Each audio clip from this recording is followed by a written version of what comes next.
जय श्री कृष्ण, जय सिया राम। कली हनुमानी, अध्याय 4, समय के तार, भाग 2। अभी तक हमने जाना कि हनुमान जी उर्मी को उसके पिछले जन्म की याद कराते हैं, जिसमें वो एक चंद्रा है और उसका इकलौता बच्चा मृत्युशैया पर पड़ा है और उसने एक असाधारण दैव कार्य कर दिया है, जिसके कारण हनुमान जी उसके बच्चे को बचाने के लिए उपस्थित हो गए हैं। हनुमान जी समय के 7 तारों से 14 तारों तक की आत्माओं के स्वभाव के बारे में बताते हैं।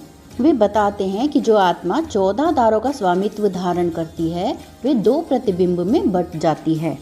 इसे एक और उदाहरण से समझाते हैं। रिद्धि नाम की एक दूसरी भक्त है जो अभी अभी मंदिर होकर आई है और अत्यंत आनंद का अनुभव कर रही है। उसकी भी 2 आत्माएं हैं जो एक दूसरे की प्रतिबिंब हैं। पहली आत्मा पूरी तरह आनंद में खोई हुई है। दूसरी आत्मा पहली को प्रतिबिंब दिखाकर यह बोध कराती है कि रिद्धि मात्र एक किरदार है। उसका किरदार आनंद में डूबा है, आत्मा नहीं। किरदार अभी अभी मंदिर होकर आई है, आत्मा नहीं। आत्मा किरदार से अलग होकर शून्य का अनुभव कर सकती है। इस तरह दोनों आत्माएं मिलकर आत्मज्ञान की ज्योति जलाती हैं। एक ही देह से जुड़ी हुई 2 आत्माएं उन 2 जनों की तरह हैं जो एक ही घर में रहते हैं। यदि वे आत्माएं एक दूसरे की पूरक हैं, जैसा कि एक आत्मा के 2 भागों में विभक्त होने पर होता है, तो वे शांति से एक ही देह से जुड़ी रह सकती हैं। वे अंततः शून्य को प्राप्त हो जाती हैं, यानी वे जीवन मरण से मुक्ति पा लेती हैं। समय के 7 तारों से 14 तारों तक की आत्मा की यात्रा सरल नहीं होती और यह इस बात पर निर्भर करता है कि आत्मा का किरदार किस मान्यता प्रणाली से बंधा हुआ है। वह मान्यता प्रणाली यदि दूषित है तो आत्मा यात्रा के बीच में ही लंबे समय तक अटकी रह सकती है। मान्यता प्रणाली एक वाहन का कार्य करती है और यदि वाहन ठीक भी हुआ तो भी आत्मा को 14 तारों का स्वामित्व प्राप्त करने में 1 से अधिक जन्म लेने पड़ सकते हैं। जब हनुमान जी ने चंद्रा की आत्मा को समय के 13 तारों पर सवार देखा तो उन्हें उसकी आत्मा को 2 भागों में विभाजित करने का विचार आया। एक भाग चंद्रा का जीवन जी सकता था और दूसरा भाग उसके बच्चे का। हनुमान जी ने काल से यह विचार साझा किया। हनुमान जी बोले, यदि उसके पास समय का एक तार और होता तो वह उसकी आत्मा अपने आप ही 2 भागों में विभाजित हो जाती। वह भी बिना किसी बाहरी सहायता के अपने बच्चे को बचा पाती। काल ने मुस्कुराते हुए कहा, तब भी उसे अश्विन देवों की सहायता तो लेनी ही पड़ती। यह काम चलाऊ चिकित्सक क्या कर रहा है, ये इसे स्वयं भी पता नहीं है। यह बच्चे की मस्तिष्क की चोट को कैसे ठीक करता। मैंने तो अश्विन देवों को यहाँ आने के लिए नहीं कहा, क्या आपने उन्हें बुलाया है? हनुमान जी ने पूछा। नहीं, काल ने उत्तर दिया, मैंने सोचा कि शायद आपने। किसी के कर्म चंद्रा की आत्मा जैसे हों तो अश्विन देवों को आना ही पड़ता है। न ही मैंने उन्हें बुलाया है और ना ही अन्य देव ने, हनुमान जी ने बताया। काल इस बात से सहमत थे। वे बोले, हाँ, चंद्रा की आत्मा शक्तिशाली तो है। समय के 13 तारों पर स्वामित्व प्राप्त करना कोई छोटी बात नहीं है, परंतु मैं आपके इस विचार को सहमति नहीं दूंगा कि उसकी आत्मा को विभाजित किया जाए। विभाजित करने के पश्चात एक आत्मा के पास समय के 7 तार होंगे, परंतु दूसरी के पास 6। कौन सी आत्मा कौन सा किरदार चुनेगी?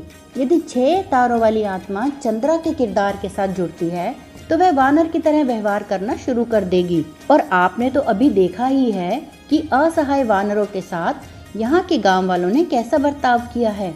वे वानर की तरह व्यवहार कर रही महिला के साथ कैसा बर्ताव करेंगे। वे उसे पत्थरों से मार डालेंगे।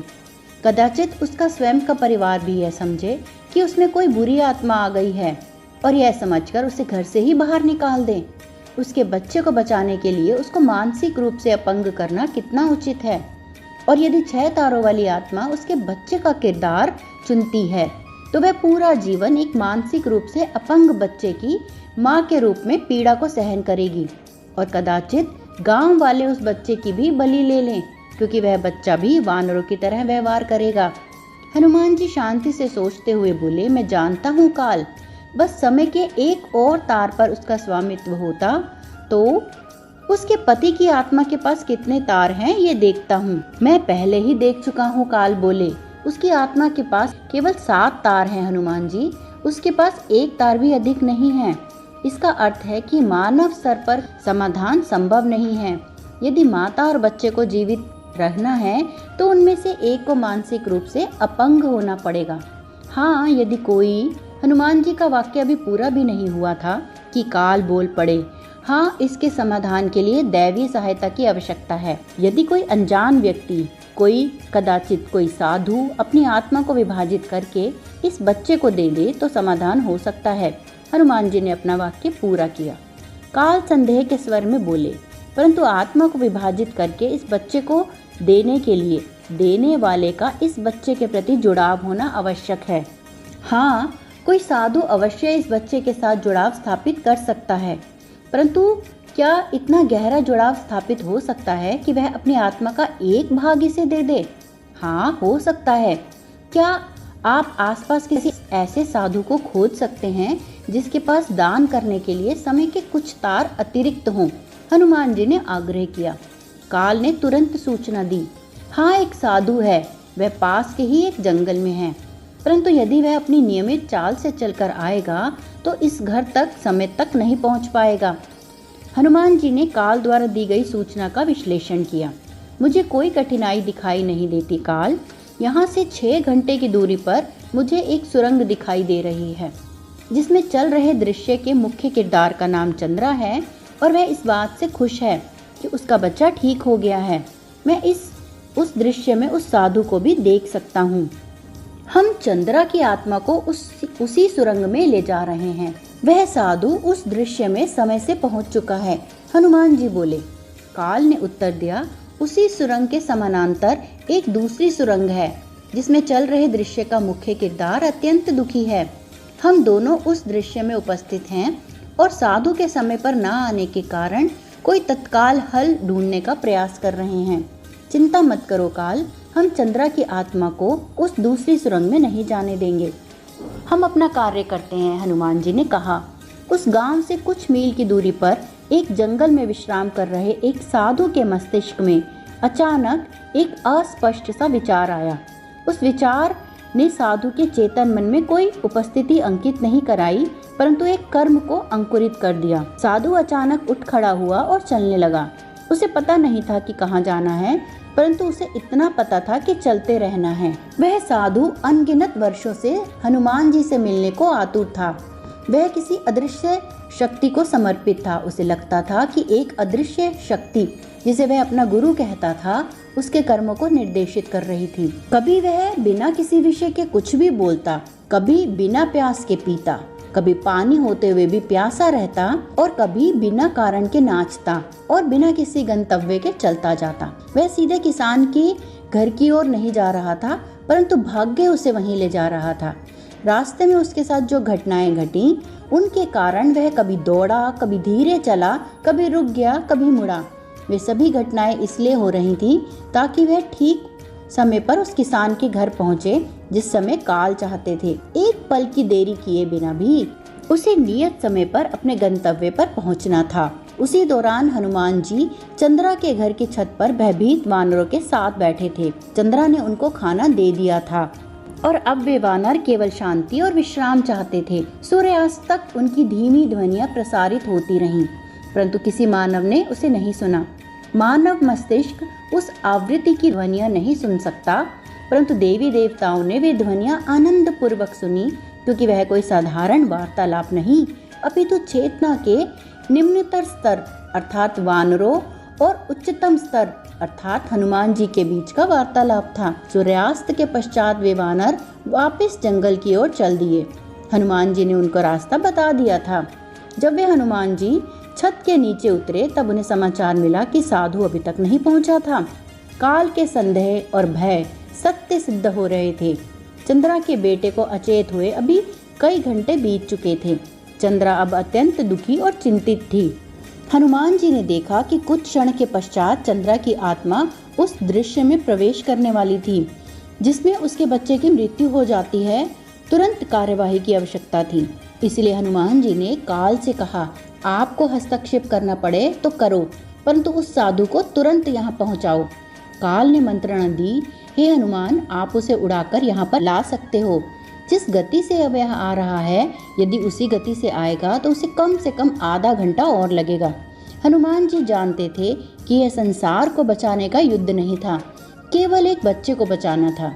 किसी को उसके भाग्य के विपरीत उड़ा कर लाना नश्वर संसार के नियमों का उल्लंघन होता। इससे संसार की हानि अधिक और लाभ कम होता। उन्हें तुरंत ऐसा कोई समाधान निकालना था जो धरती के नियमों के विपरीत ना हो। काल ने स्थिति को समझा और मंत्रणा दी, हनुमान जी चलिए, बच्चे की माता की आत्मा को ही विभाजित कर देते हैं।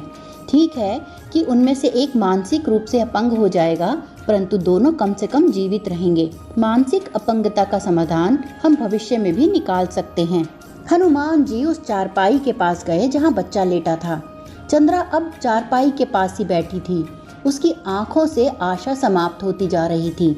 चंद्रा की ओर देखते हुए हनुमान जी बोले, साधारण स्थिति में 13 तारों वाली आत्मा को विभाजित करना कठिन होता है, परंतु अब जबकि चंद्रा अपना जीवन देकर भी अपने बच्चे को बचाना चाहेगी, यह कार्य सरल हो गया है। मुझे तो सरल होता दिखाई नहीं दे रहा है।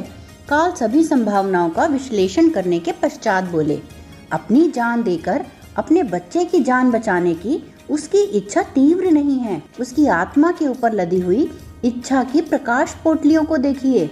उसकी स्वयं की जान बचाने की इच्छा वाली पोटली अधिक तीव्रता से प्रकाशित है। स्वयं को न्यौछावर करके वह अपने बच्चे को बचाने की इच्छा वाली पोटली उसकी कम प्रकाशित है। तो यह क्या दर्शाता है? यही कि वह अपना जीवन अपने बच्चे के जीवन से अधिक मूल्यवान मानती है। छोटे से विचारशील अंतराल के पश्चात हनुमान जी बोले, ऐसा आसक्ति के कारण हो रहा है काल। वह अपने बच्चे को अपनी जान से भी अधिक चाहती है, परंतु आसक्ति जो हर भावना के भीतर मिलकर उसको दूषित कर देती है, उससे यह दोषपूर्ण कार्य करवा रही है। आसक्ति के कारण वह अपने बच्चे के साथ वह करने जा रही है जो कदाचित शत्रु भी नहीं करते। काल बोले, ओलावृष्टि में फंसा रथ। बिल्कुल सही। हनुमान जी ने सहमति जताई और समस्या का समाधान ढूंढने के पश्चात उसको क्रियान्वित करने में जुट गए। काल उस कथा की ओर संकेत कर रहे थे जो देवी देवताओं के बीच बहुत ही प्रचलित है। एक सारथी का रथ कहीं फंस जाता है, मौसम खराब होता है, ओलावृष्टि होने वाली होती है। वह स्वयं को तो बचा सकता है क्योंकि रथ के ऊपर एक ठोस छतरी बनी होती है, परंतु वह अपने घोड़ों को कैसे बचाए जिसे वह अपनी जान से भी अधिक चाहता है। सौभाग्य से वह थोड़ी दूर पर एक आश्रम स्थल देखता है और रथ के पहिए को निकालने का अपना प्रयास दोगुना कर देता है। उसके मस्तिष्क में केवल यह विचार बिजली की तरह कौंध रहा होता है कि कैसे वह उस पहिए को निकाले और शीघ्र से शीघ्र आश्रय स्थल में पहुँचे। ओलावृष्टि शुरू हो जाती है, परंतु वह अपने रथ के पहिए को हिला भी नहीं पाता। अंततः हताश होकर बैठ जाता है और देवों को कोसने लगता है। भय, निराशा, क्रोध, अपेक्षा आदि भावनाएं आसक्ति के विष के साथ मिलकर उसको जकड़ लेती हैं। सुरक्षित अपने रथ की छतरी के नीचे बैठे हुए और आंसुओं से भरी अपनी आंखों से वह अपने घोड़ों को तीरों से भी अधिक भयानक ओलावृष्टि में घायल होते हुए देखता रहता है। जब घोड़ा पूरी तरह मर जाता है तब उसकी भावनाएं और आसक्ति हवा में उड़ती हैं और तब उसकी आंखें खुलती हैं कि वह अपने प्रिय घोड़े को रथ से अलग करके अपने पास स्थित शरण में ले जा सकता था और उसकी जान बचा सकता था। आसक्ति के कारण ही ऐसा होता है। आसक्ति आपको आपकी नश्वर पहचान, आपके मत, आपके विचारों से कसकर बांध देती है। आप जो कुछ भी हैं, जो कुछ भी आपके पास है, उससे आपको सुरक्षित अनुभव करना चाहिए, परंतु आसक्ति के कारण आप असुरक्षित अनुभव और भयभीत अनुभव करते हैं। आप हर चीज पर अंकुश लगाना चाहते हैं जो आप अपनी मानते हैं। कोई चीज आपकी अपनी है तो उस पर अंकुश लगाने की क्या आवश्यकता है। आसक्ति आपको इतना अंधा बना देती है कि आप अपने घोड़े की मृत्यु का कारण स्वयं बन जाते हैं और स्वयं ही दुखी होते हैं। प्रेम मनुष्य को स्वतंत्र करता है, परंतु आसक्ति से दूषित प्रेम बिल्कुल उल्टा करता है।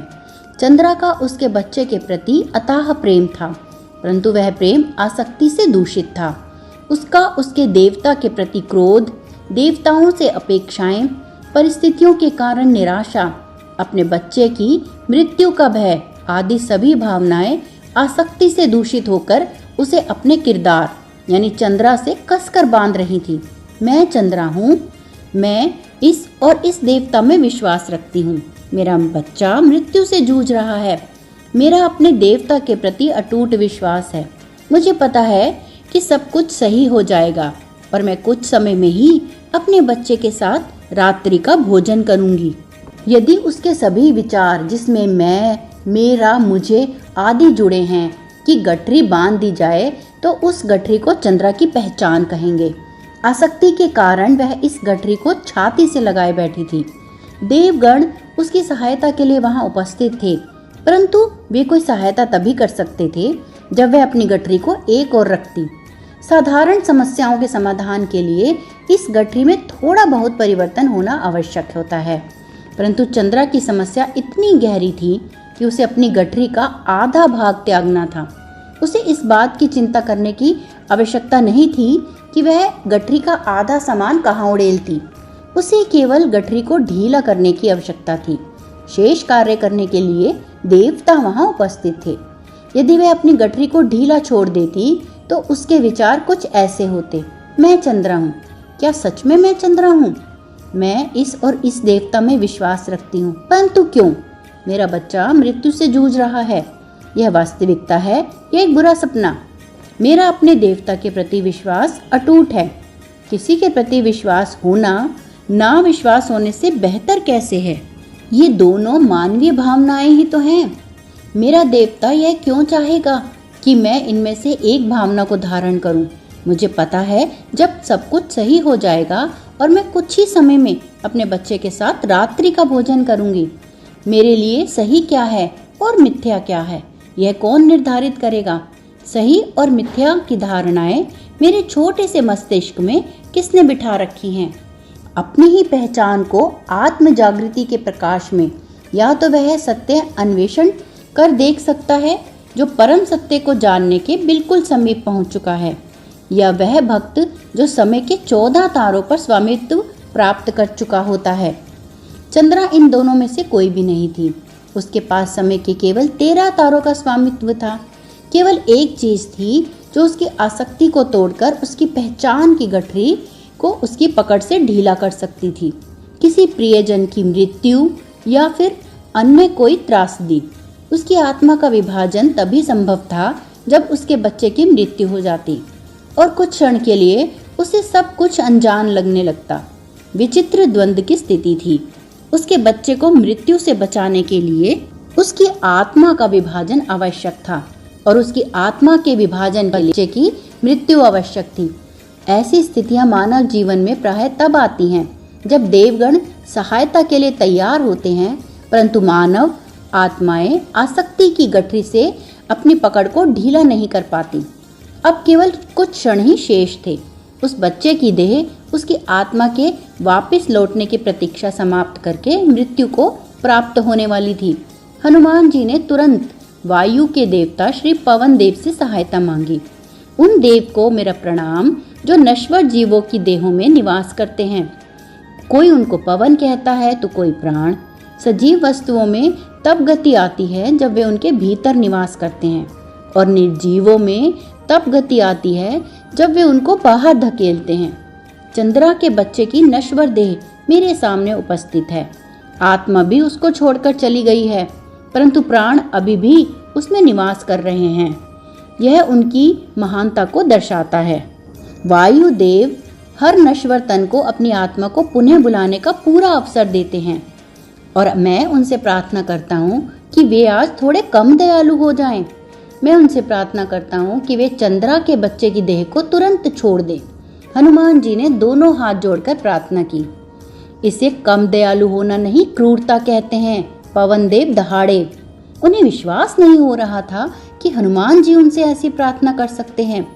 चंद्रा के घर के आंगन में एक बवंडर जैसा कुछ उठा। यदि वह किसी साधारण दिन का मौसम का परिवर्तन होता तो कदाचित चंद्रा अपने बाहर सूख रहे कपड़ों तथा अन्य घर के सामानों को आंधी से बचाने के लिए दौड़ती, परंतु आज वह बवंडर उसके जीवन में आए चक्रवात के सामने कुछ भी नहीं था। मृत्यु उसके सभी सपनों को निगल जाने को आतुर थी। हनुमान जी ने पवन देव से पुनः प्रार्थना की। पवन देव ने हनुमान जी को स्मरण कराया कि हे हनुमान, आपको इस बच्चे की रक्षा करनी चाहिए। इसको कुछ क्षण और श्वास लेने दो। क्या पता इन कुछ क्षणों में मृत्यु को हराने का कोई उपाय छिपा हो। उसके पश्चात जैसा कि निश्चित है, मैं उसकी देह को छोड़ दूंगा, परंतु आप मुझसे अभी उसकी देह को छोड़ने का निवेदन मत करो। हनुमान जी उस बवंडर के ठीक बीचों बीच अपना एक घुटना टिकाकर बैठ गए। हाथ जोड़कर व सिर झुकाकर उन्होंने प्रार्थना की कि हे पवन देव, कृपया उस बच्चे की देह को अभी त्याग दीजिए। बवंडर थम गया और साथ ही उस बच्चे की श्वासें भी। ऐसा लगा मानो चंद्रा का पूरा घर वायुहीन हो गया हो। पवन देव उसके बच्चे की देह को छोड़ चुके थे और कदाचित उसके घर को भी। काम चलाऊ चिकित्सक ने रोगी को मृत घोषित कर दिया और चंद्रा के पति के कंधे पर हाथ रखकर बोला, साहस से काम लो। चंद्रा के पति ने साहस बिल्कुल छोड़ दिया और बिलक बिलक कर रोने लगा, परंतु चंद्रा सुन्न हो गई थी। उसे सब कुछ अनजान लग रहा था। उसके कान बहरे हो गए थे और आंखें चौड़ी हो गई थीं।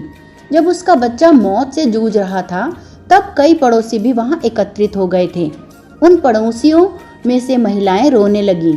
उनमें से एक ने चंद्रा के कंधे को पकड़कर ऐसे झकझोरा जैसे वह पानी के रिक्त पात्र को हिलाकर 2 बूंदें निकालने का प्रयास कर रही हो, परंतु चंद्रा की आंखों से एक बूंद भी पानी नहीं निकला। उसके चेहरे पर कोई भाव नहीं थे। शारीरिक रूप से वह मानो बुत बन गई थी। उसकी आत्मा अंतर्द्वंद से कुलबुला रही थी।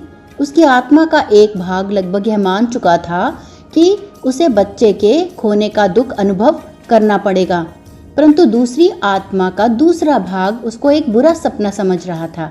ये दोनों भाग आपस में टकराकर उस चिरकालीन प्रश्नों की चिंगारियां उत्पन्न कर रहे थे, जो प्रश्न बड़े बड़े राजाओं को संन्यास लेने पर विवश करते आ रहे हैं। मैं कौन हूँ? यह संसार क्या है? यह मृत्यु क्या है? अगले भाग में हम जानेंगे कि हनुमान जी ने चंद्रा और उसके बच्चे दोनों की जान कैसे बचाई।